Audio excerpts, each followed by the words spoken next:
Hey everyone, I'm back finally to do a comparison between the VITURE PRO Neckband and the original Viture Neckband. What are these things, what sets them apart, and how are they the same? Let's get to it.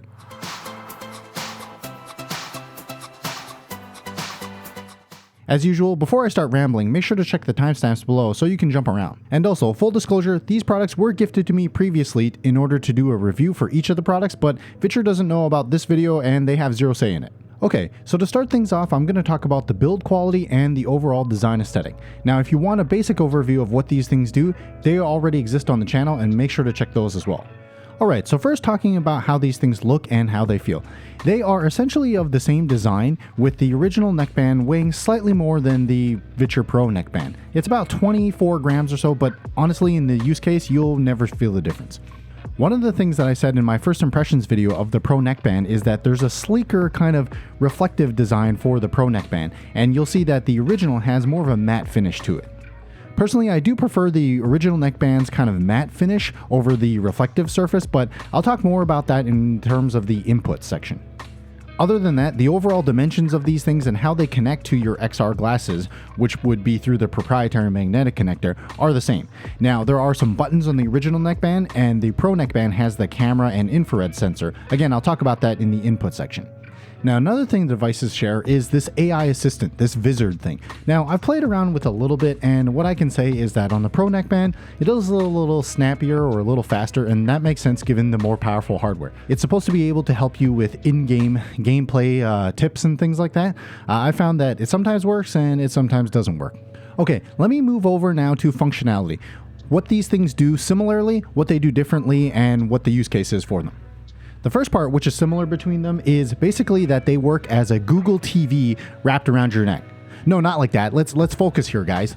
If you've never used one of these devices before, essentially you can use all of your kind of lightweight Android TV apps and load up things like Netflix, Disney+, even Plex or MB. Playing whatever media on the glasses, you'll then be able to watch it through your XR glasses, or if you have this magnetic connector, connect it to your TV or something like that, and Bob's your uncle. So in this use case here, they are similar to that regard. You can stream any media that you want, and as far as I know, the Pro neckband has some additional kind of protocols built in, but I'll be honest, I didn't really check all those out because I watch primarily most of my media through my HTPC. What else is similar about these devices is that you're able to connect a Bluetooth controller like the 8-bit Do controller branded with Viture. In doing so, you're then able to game stream from services like Xbox Cloud Gaming or GeForce Now, or even through local streaming through your Steam Link. Just like with the media streaming, I can't attest to the cloud gaming because I do most of my streaming through the local network, so that's really going to be dependent on what your home environment's connection is. I will say though that both of these devices do things like PS Play pretty well as streaming from my desktop gaming PC. Now, one area where the devices do differ in terms of their performance or capability is in emulation. Now, I understand this is not for every single person, but if you're willing to tinker and you like devices that run Android, you can get a lot more from the Pro neckband. This is, of course, in contrast to the regular neckband, which runs a more locked down Android system, which is hard to sideload apps. Now, I'm sure someone smarter than me can root the device and figure that out, but again, you're not going to have the same experience because the Pro neckband is more powerful. And once again, because these devices are essentially Google TVs, you can use the company's magnetic adapter and then plug it into an external monitor like this, basically turning it into a more powerful Chromecast. But rather than just telling you about it, let me show you a quick montage.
Alright, so earlier I also mentioned input and how they're different on both of these devices. And this is where you might want to consider spending more money on the Pro Neckband, or if you want to just get the original neckband. One of the key differences here is that the Pro Neckband has the camera in the infrared sensors, meaning that you can use hand gestures. It's in beta currently, but I found that it works pretty decently, and even in low light or dark conditions. In contrast, the original neckband, you have to interact with pressing the physical buttons on the neckband itself. Of course, you can also interact with both of these devices using your phone or connected tablet device, but that's really up to you. And then there's also the little functionality features, like both of these devices can push ambient mode, meaning the image gets pushed to a small corner of the glasses' vision, or the FOV. But what's different here is that the Pro Neckband can actually also get pinned in space, meaning you can turn your head away and then you can turn your head back, and then the image will still be in there, like if you were watching a TV that was placed on the wall. And just to clarify a little further, the original neckband does have a kind of pin mode and you can recenter it. It is limited and sometimes there's a little bit of jitter, which I can't really show on the screen here. Beyond that, the original neckband also allows you to make little adjustments like move the screen a little bit farther, which means making it a little bit smaller, and making it a little bit larger in the same way that the Pro Neckband can do, but you have to fine tune those things all through the settings. Okay, before we get to the part where I give you a neckband suggestion, let me quickly talk about a couple more differences. First, there's the battery life. I didn't get to do full testing on this, but essentially the Pro Neckband will last longer. If you're in spacewalker mode, it might last only maybe an hour and a half, but if you're in the Android mode, it will last significantly longer. Sometimes I've noticed maybe 2 times as long. Now back to that spacewalker mode for a second. This mode is something that is exclusive to the Pro Neckband, as the regular neckband isn't powerful enough for it. I did go over this a little bit in my impressions video, so I encourage you to go and check out that video if you're curious more about it. Now the spacewalker mode is pretty demanding on the chipset, so I wouldn't expect some of the higher end emulation, stuff like GameCube or PS2, to work very well, but if you're going to play something like PSP, I'm sure it's no problem.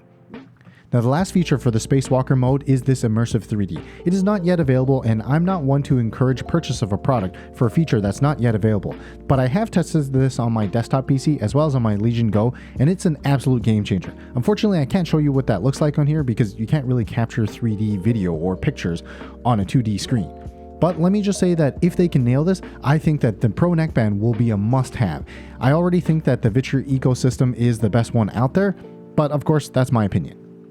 Anyway, let's get to who I think these devices are for. Unfortunately, the original neckband looks like it's discontinued, but you can get some on some bargain bin prices right now on eBay through their official refurbished store. I'm talking like $50 to $70. I actually went and purchased one myself for a family member.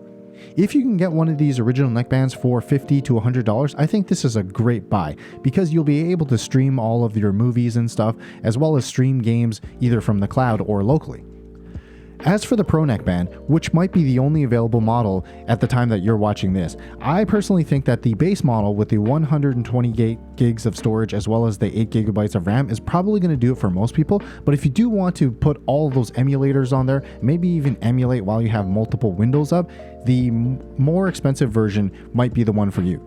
Anyway, whatever you decide, make sure to use code GAMERSGEN at checkout to score yourself 10% off these neckbands, the glasses, or anything else on their store. That also provides me with a little bit of a kickback so I can keep making videos like this one. Thanks for clicking on the video, and remember, you are a beautiful person, so don't let anything hold you back.